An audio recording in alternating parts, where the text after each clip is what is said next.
Welcome. You've got spam. Congratulations! You just received an exclusive invite to hear John Hammond out on his latest pitch to coax you back to a part of the world where dinosaurs once again roam. Now I know what you're thinking. Wait just a gosh darn minute. Aren't these the same hostile dinosaurs as last time? Probably sitting, waiting, starved for more human flesh to arrive? I totally hear you, okay? So valid. You are so valid, okay? But that silly prior situation was a total fluke. It's different this time.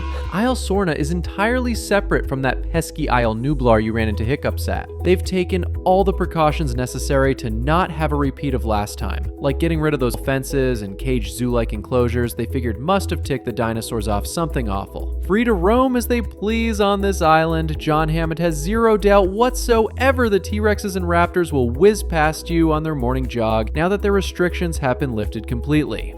Not to get all boo-hooey for a moment, but John Hammond's buzzkill nephew wants to exploit these dinosaurs for profit. Can you believe that? Womp womp. Buckle up though, because here's the super exciting part where you get to make a Tyrannosaurus-sized difference. With the help of you and a small group of others, compiling a photographic record of these beautiful, far more laid-back now dinosaurs in their natural habitat, you'll garner the public support needed to let these creatures be, to live their life in peace, which they're totally all about now. Dino well-being should be everybody's top priority, especially considering how gosh darn hard and expensive it was to bring them back to life. People don't realize how challenging it is to play God. Psst, do you want to play God? You do, don't you, you goofla-boof? Go ahead, click it. Phew, did you sure f*** up, and today on Strange Thoughts, I'm gonna tell you why. Now approaching Isla Sorna. It's showtime. I just keep on having all these strange thoughts.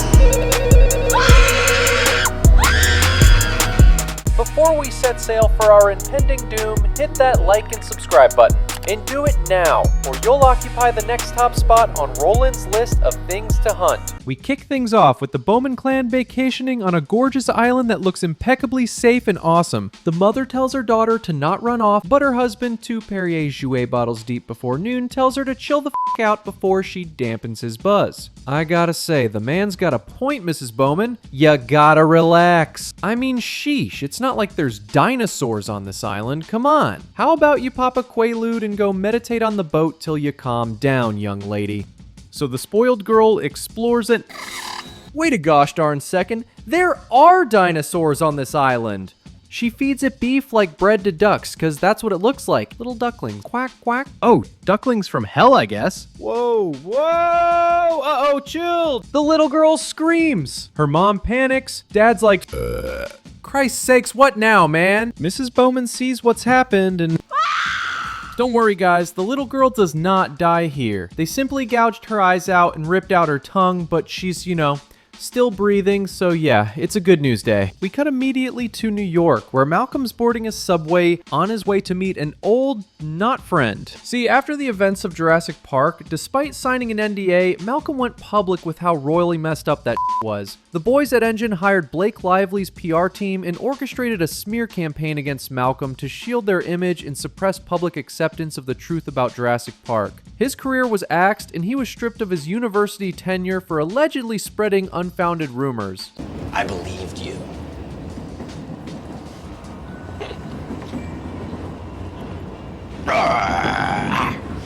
Reason number 1.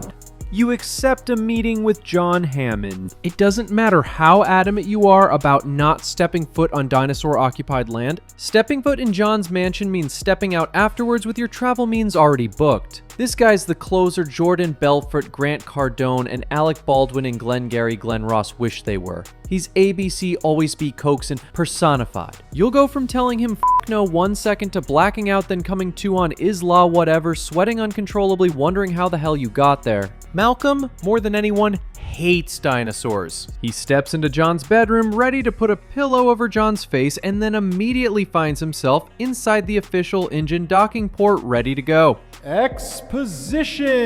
Sorna, not Nublar, the island Malcolm beta tested, was where they did all the clone dinosaur breeding. The dinosaurs were all designed with a lysine deficiency, a built-in kill switch, so if they ever got off the island or were neglected, they'd eventually die because they can't naturally produce lysine. The plan was that without human caretakers supplementing them, they'd simply perish, but nature found a workaround. Some of the herbivores started eating lysine-rich plants, and the predators got their dose by feeding on those herbivores, so instead of dying out, the animals adapted and kept living. For Hammond, that's proof they've carved out a functioning ecosystem. They're not just lab experiments anymore, they're surviving species. The problem is, after that Bowman Compsognathus show, Hammond lost control of InGen, and his doucher nephew, Peter Ludlow, is now running things. The guy wants to exploit the dinosaurs, capture them, ship them to the mainland, and build a new park in San Diego. Psh, more like Sandy uh-oh. Hammond sees it as a catastrophe waiting to happen, and the only way to stop it is to prove to the world that the dinosaurs are thriving on their own and should be left alone. Now, he's already got 3 people on board for this exciting, totally safe venture. Eddie Carr, who will handle the field equipment, vehicles, and survival gear needed to ensure everyone is A-OK. Nick Van Owen, whose job is to document everything on film and present it in a way that convinces the public the animals are worth protecting. And,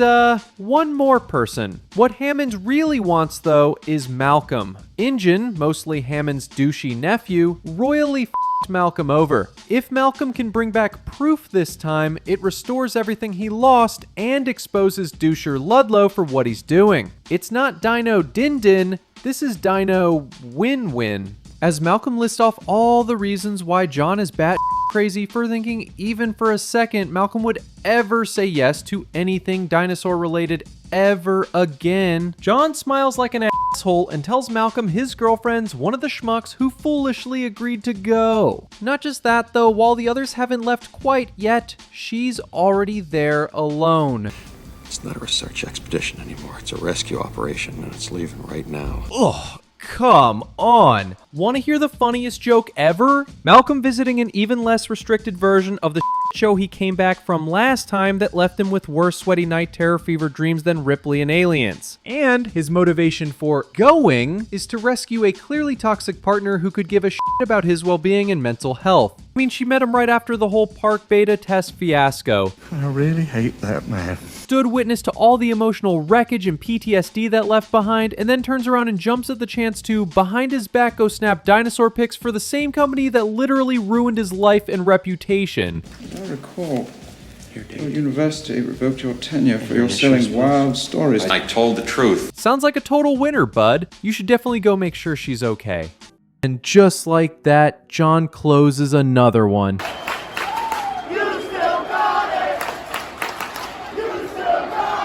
Reason number 2. The early bird is the worm. You're already headed somewhere objectively unsafe. I think we can all agree on that. But at the very least, you've established your unit and your timeline and a healthy, well-thought prep window. Then Malcolm inserts himself into the equation on account of his reality series-esque relationship drama and snips the 3 most crucial prep days you had set in stone to leave way too early for his selfish reasons. What good is all this awesome 1997 technology if you can't use it? Eddie? You really came all that way in What? this trailer? Why in the hell Yeah, it was great. doesn't this thing ever work? Come on. Eddie's not fully supplied, hasn't field tested anything. The phones aren't working. For this stuff. Ow, ow, ow, ow, don't do that, don't do that. This wrench you've been struck with out of nowhere doesn't only affect your lives. Malcolm has to explain to his daughter that she'll be going into the foster care system pretty soon, cause he's off to die trying to save his toxic partner on an island full of pissy dinosaurs. So yeah, congrats I guess. Seems your interjecting self-appointed team lead who is certain where your headed's marked for death is also apparently one of those self-sabotage types hellbent on taking you down with him. He's losing his mind, and I'm reaping all the benefits. If you guys wanted some words of affirmation from your boat Uber driver, that's not gonna happen. In fact, he's demanding to unload at the shore right here. While you're sitting there slouched in bed with a strawed Dr. Pepper getting ready to comment, I would totally survive this island. This guy's explaining several fishermen were killed when they simply got too close to this place. They even have a fun nickname for Sorna, Las Cinco Muertes. What does that mean? 5 deaths. Fun. By some miracle, despite your premature departure to this place, the 1997 AirTags seem to be working and lead you directly to Sarah. She's out here living her best life, having a blast. Malcolm wants her to listen, but she wants, contractually, you all to know that Nikon is super. Okay, Sarah. The Nikon? Yeah. Can I borrow that? I'll be right back, baby, I promise. When you need something, engineered for the most impossible of moments, you need stabilization. Even when the ground is shaking, your photos won't. You need shutter, because Raptors are fast as hell, and you need that one perfect frame. You need zoom, to get closer to the subject while still remaining out of harm's way. Too close, too close. You need Nikon, the only camera you can trust to document all of your Jurassic parties. And we're not just saying that because they paid a shitload of money to be in the movie. Reason number 3, you don't take Malcolm nearly as seriously as you should. This is magnificent. Oh yeah, that's how it always starts. But then later there's running and screaming. I'll never comprehend the flack he, the best character in the entire Jurassic franchise, gets from not just the characters, but a portion of the audience as well. That little turd from Jurassic Park 3 comes to mind immediately every time I reflect on this. Did you read Malcolm's book? It was kind of preachy and too much chaos. Everything's chaos. It seemed like the guy was kind of high on himself. No, you twerp. He was just the only person able to, from the very start, look at this whole dinosaur cloning cash grab from a logical perspective. Some saw dollar signs, others were blinded by the excitement of seeing something they never imagined could be possible. Malcolm, though, correctly predicted the potential disaster they had on their hands. Don't you see the danger, John, inherent in what you're doing here? Genetic power is the most awesome force the planet's ever seen, but you wield it like a kid that's found his dad's gun. He was talked at like a clown, laughed at, and mocked, only to then be proven right. Boy, do I hate being right all the time. People died, okay? People like poor old Joffrey. And NDA or not, Malcolm was the only one who spoke up after the beta test was over. A voice for the voiceless. Clever girl. And speaking of turd twerps, after he was falsely branded a liar weirdo by the ingenuine at Engine, this Turd Ferguson franchise golden boy who saw the truth firsthand too was still too chicken to speak up in Malcolm's defense. So in a way, you have Alan Grant to thank for this reason why. Because in the confines of this Jurassic World, so to speak, it's not your fault you don't hang on every word Malcolm says. Because nobody had the courage to defend the guy. All you have to go off of comes from the stories flung about him to make him look cuckoo crazy. When he says not to get too close, you think, calm down. When he says don't touch, you think, watch me, loser. When he freaks out about being there, you think, take a chill pill, boomer. You don't get why he's so tense, why he can't just shut up and breathe in the moment. You don't know what he knows based on what he's experienced. You just see dinosaurs and find the whole thing cool as shit. It also doesn't make it easier to take him seriously when his own toxic girlfriend doesn't whatsoever at all, even just a little. Sarah, no! Sarah. She has to touch it. She can't not touch. Sarah! Malcolm might mourn the moment now, but he'd be grateful later, cause this is without question where, if this were real life, she'd be toast for sure. While you're soaking in how cool this place is and how famous you'll become off your Nikon product placement photos, and not comprehending someone on your team was just nearly killed by not a T-Rex or a raptor, but a herbivore, Sarah's doing what Sarah does best, chastising poor Malcolm. He's saved from this moment thanks to smoke outside You're a Goofy Movie camper. But how? Who started the... Oh, crap. Reason number 4, an uninvited guest problem. The last thing you'd ever want on an island full of unrestricted dinosaurs is even more pressure and distractions. And someone on your team's daughter making a surprise appearance would be in contention for worst case scenario. Malcolm already had his plate full before Kelly showed up with another plate full of burnt food. Let's be honest though, right? It can be argued this is more a problem for Malcolm specifically than it would be for you, me, us, everyone as a whole. And I try not to play that way with reasons why. They need to be as concrete as possible. The uninvited guest problem that affects you is this. Injun's hunt squad swooping in on choppers like they own the place, which technically I guess they do. That, gang, is the actual worst case scenario that's guaranteed to seal your fate here. But we'll get there. For now, let's take a moment to pontificate on why humans and dinosaurs can't get along. They seem to hate us, which for the life of me, I can't figure out why. It's not like we're invasive, obnoxious, disruptive, or arrogant. Their beef's just so irrational and unwarranted. It makes me want to shout from atop the dormant volcano, "Grow up, you dumb T-Rex!" Reason 4.5. You guys decide to meddle. Ever hear the phrase, curiosity killed the cat? Well, meow, dummy. God, Hammond looks so innocent and jolly, but the man really needs to start pros and consing his ideas rather than just pro-conning. Apparently, Nick Van Owen was picked for this documenting mission in part for his disruptor skills.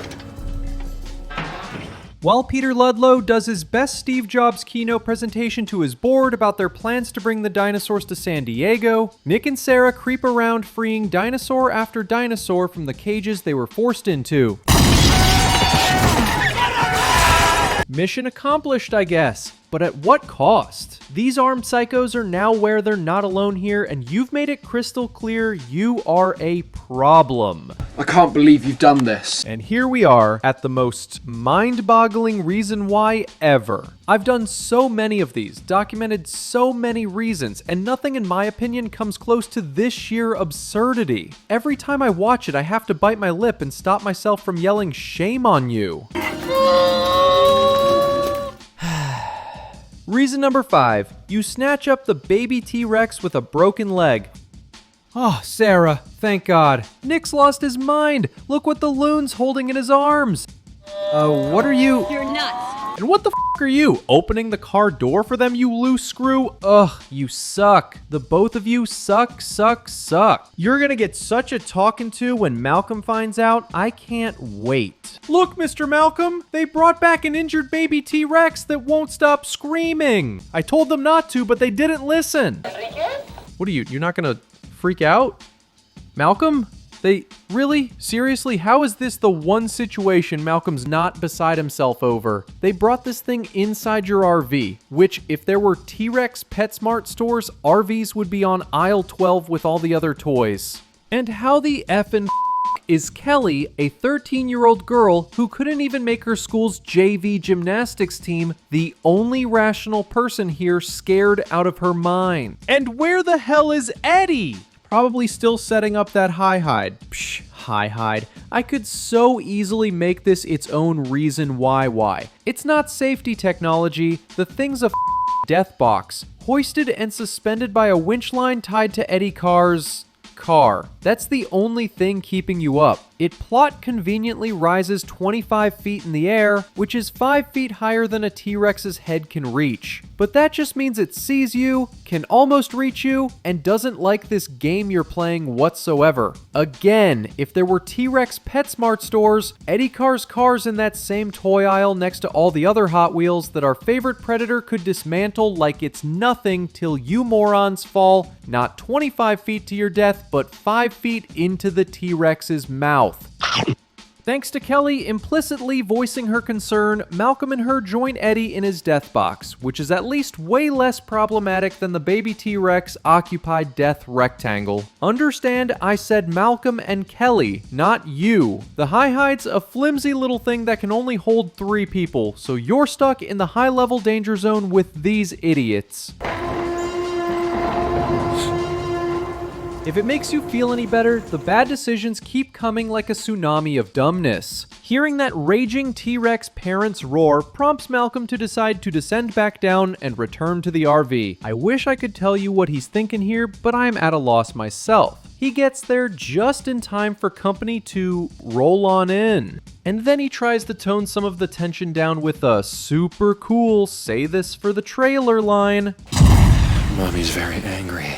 In case there's anyone out there shrugging right now, I don't see the big friggin' deal, bro. There isn't a big deal, bro.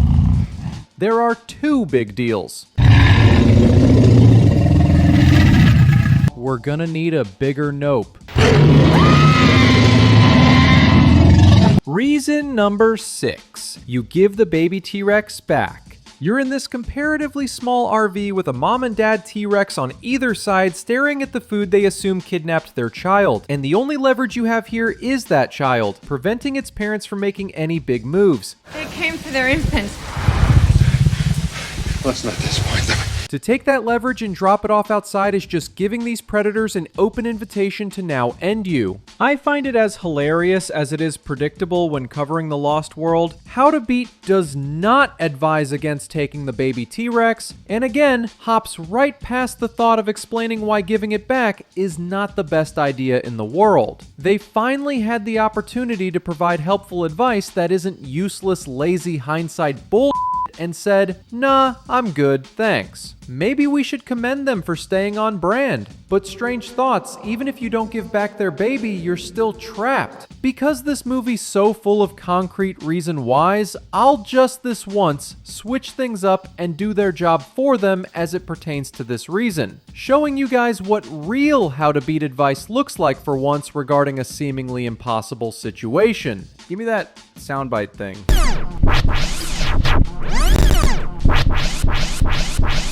In less than 2 minutes from the T-Rex pair making their presence known, you're ready to pick that baby T-Rex up and return it to its parents. While the presence alone of these massive predators may be overwhelming, shutting your brain off and acting on such impulsivity is stupid, especially when you consider the obvious indications that you guys are at a standstill. Now here's what we know. 1. Currently the will they won't they communicator things are working. Tweedledee and Tweedledum just didn't answer Malcolm's call. 2. Eddie is in possession of that T-Rex stopping dart gun he so confidently boasted about on the boat over. I loaded it with the enhanced venom of Conus preparacin, so the animal's down before it even feels the prick of the dart. What needs to happen here is pretty simple and not reliant on hindsight. You call Eddie and explain that he needs to get his ass over to the camper immediately with the dart gun locked and loaded. While distracted by the humans holding their baby hostage, he'll need to fire off one of those darts into a T-Rex of his choosing. Yes, this will turn the others' attention to Eddie, but only momentarily because you will steal the remaining T-Rex's attention back by exiting the camper with the baby. Eddie will then need to very quickly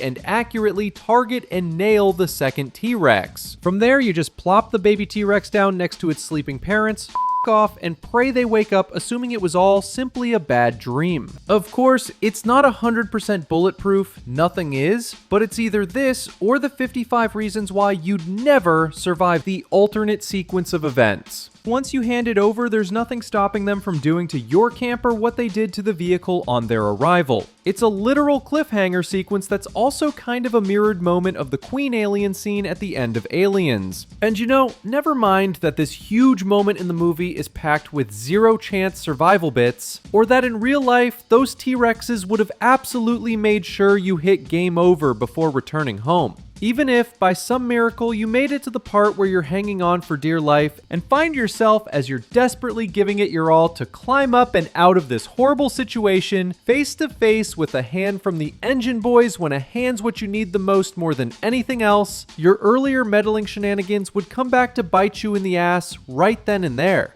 Reason number 7, you'd get Mufasa'd by the engine boys. This ain't beautiful Hawaii, okay? You're on Las Cinco Muertes, S.A. Death's an expectation here, and being thrown from this ledge to your death would not be something anyone suspects another human is at fault for. Butting into these douchers' business cost them time, resources, and made them look bad on their 1997 Zoom call with their board of directors. You're a problem, and in the real world, they would see this moment as the solution by letting go of your hand with enough force to see to it y'all fall backwards to your death.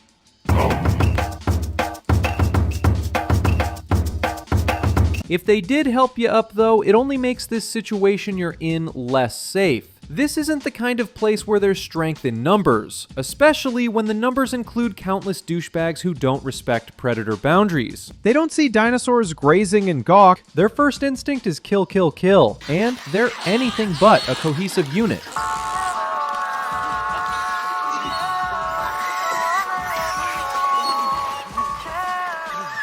Roland, the one, albeit certifiably insane badass of the bunch, points out the main communications center where, courtesy of movie magic, despite years of abandonment, there are still working devices. Because when you're in a movie, it's imperative there is a quote-unquote way out. Reason number 8, this is not a movie. Speaking of reasons, we're about to revisit an oldie but a goodie because as everybody's nestled in for the night dreaming of life back on not dino-occupied land, it seems our T-Rex friend or friends are closing in.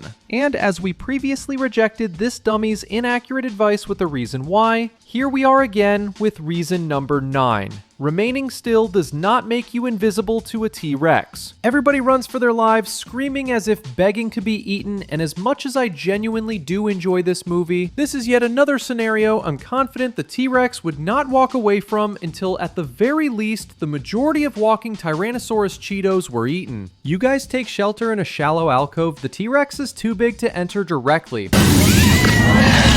But it knows you're all there, and after getting a taste of this snake-fearing goof-laboof, it, for no logical reason I can think of, leaves. The kicker though? Literally seconds later, Malcolm darts into view. There's simply no way his arrival would have gone undetected by the T-Rex. But alas, here we are at probably my favorite Lost World reason why. Reason number 10, the plot armor hidden in the tall grass. Turns out, what separates our band of fools from the communication center is a stretch of raptor-occupied tall grass. Before you guys trek through this area, 17 men enter, of which 0 make it to the other side.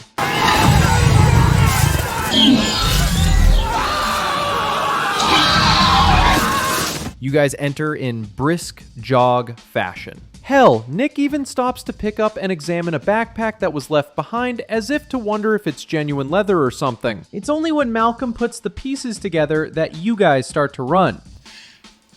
Go. As fast as you can. When 17 of 17 people not essential to the plot perish, while the entirety of the core 4 make it through A-OK, that is definitive movie logic. And the fact that not a single one of you knuckleheads eat it here is hilarious. Seems though Malcolm pulled a hamstring, which is arguably the last minor injury one could hope for at a place like this. Nick heads into the main communications center place and, after hearing a noise, he enters the room where the communicators are located and decides to leave the door wide open. While he does his thing, the rest of you decide to go late night sightseeing while more raptors set their sight on you. Dead, so dead. No? Okay, totally. Dead. Dead.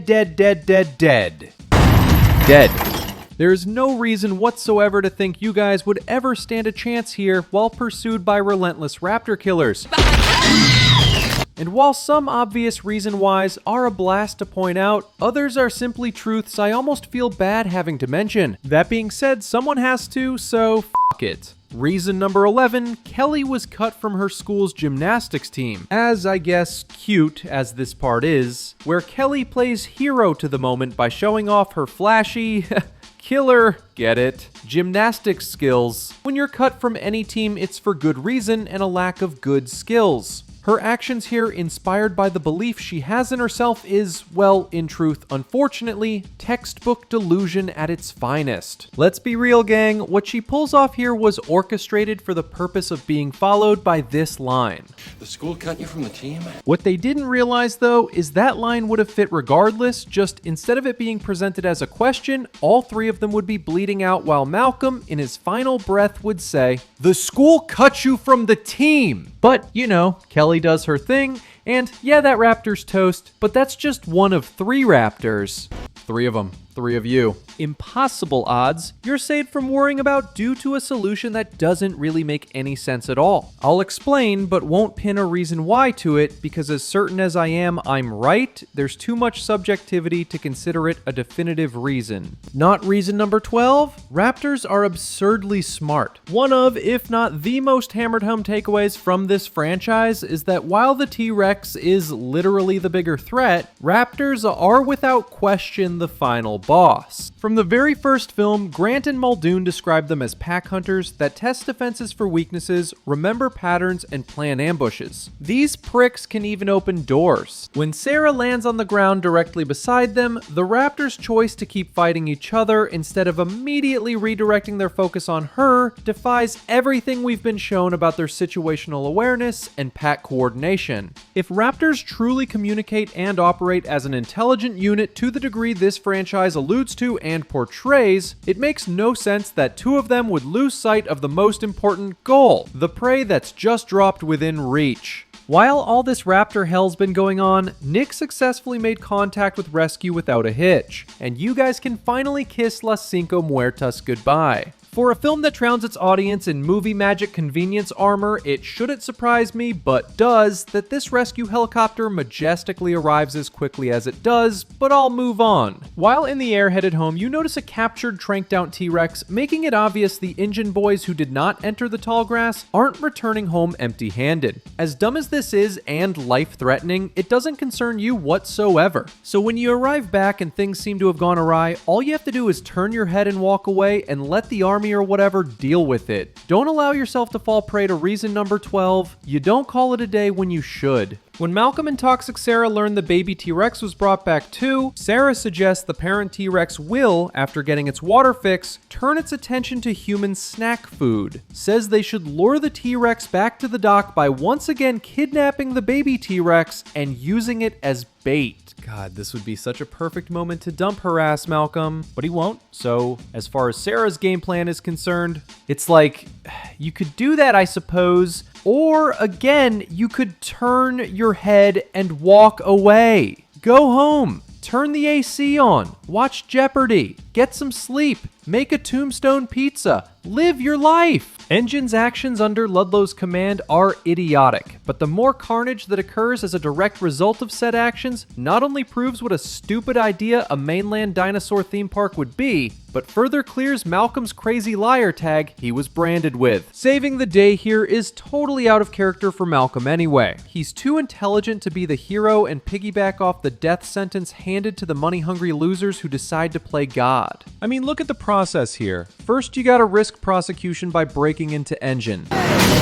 Then you gotta locate and steal the now super traumatized baby T-Rex, and then follow the screams to its parents who will recognize you and see beyond red with anger upon realizing you jerks did it again. You have to maintain appropriate speed that sees the T-Rex remaining behind you without also getting too far ahead for it to be able to continue its pursuit. Finally, as fast as you can, you gotta, on foot, carry this terrified baby T-Rex onto the dock where its tranquilized parent was stored. From there, while you get out of Dodge, Dudlow will pay the baby T-Rex a visit like an obsessed stalker who can't help himself. He'll have the privilege of being Little Man's first human meal. How terrific. Keeping a safe distance, you load up that ultra badass trank gun, make Eddie Carr the superstar proud, and restore total balance to the Force.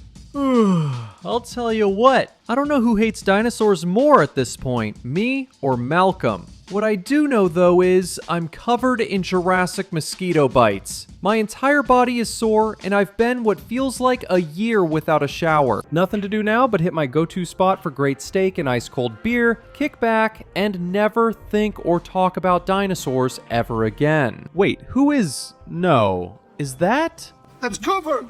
Oh my god, it's you. I've chartered an airplane to fly us over Isla Sorna, and we'd like you to be our guide. I could write all kinds of numbers on this check, Dr. Grant. Tell me. What's it gonna take? No!